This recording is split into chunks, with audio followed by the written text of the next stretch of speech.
La soirée a attiré une foule nombreuse, plus de 500 personnes et étonnamment, pas que des gothiques. Objectif réussi pour les organisateurs. J'ai le sentiment que le spectacle auquel je vais avoir le privilège d'assister va être grandiose.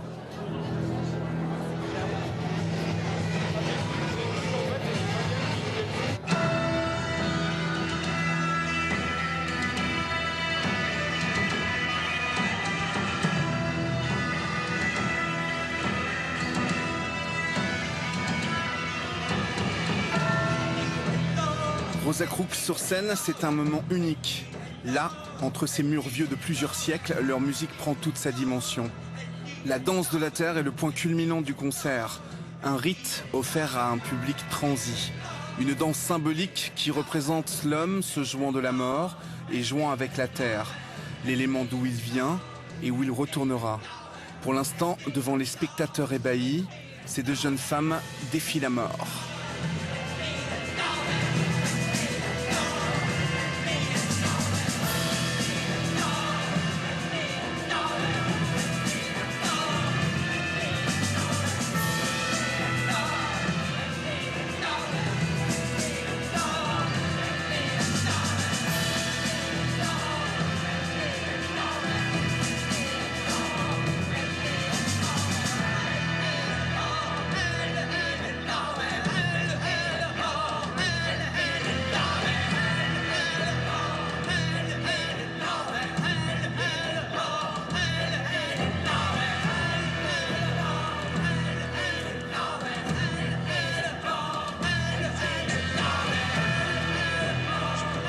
Un lien fort s'est finalement créé entre nous.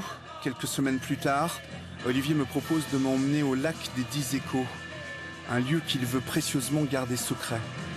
Il s'agit d'un lac qui se trouve à plusieurs mètres sous terre. Il m'explique que le groupe y teste ses nouveaux chants. La réverbe naturelle y est exceptionnelle, d'une durée de 10 secondes.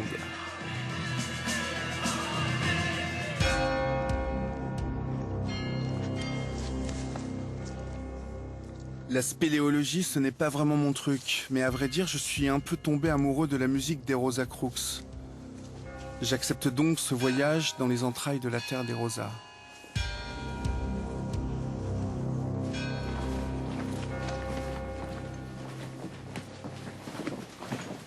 Voilà, donc ça y est. Ça y est, on est arrivé? On est arrivé au lac, sur la petite plateforme où on va faire le chant.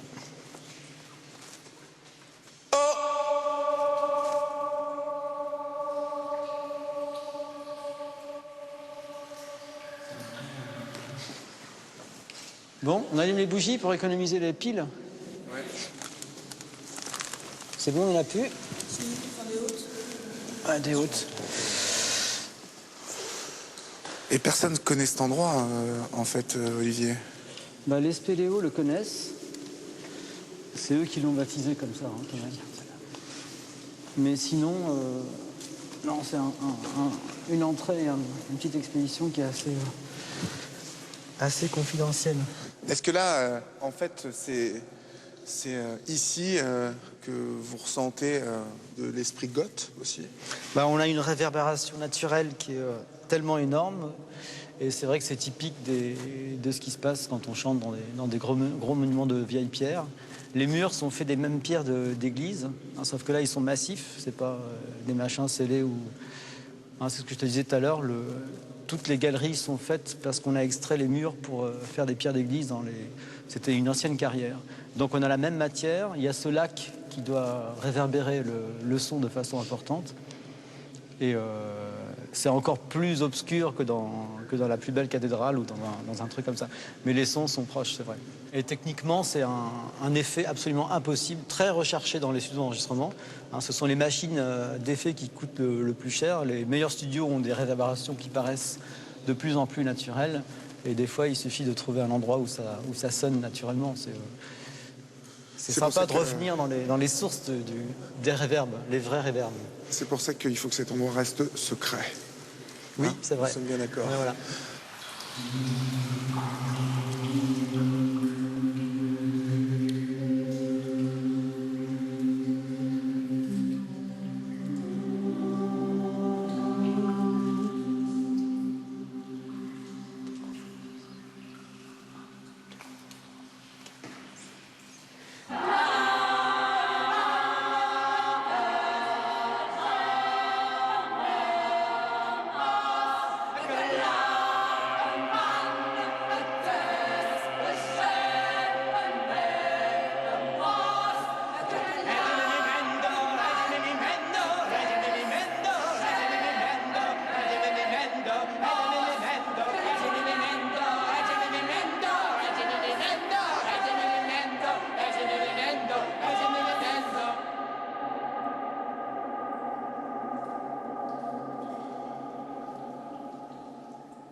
Pendant plusieurs semaines, j'ai été initié au monde gothique et j'ai découvert une tribu aux apparences troubles.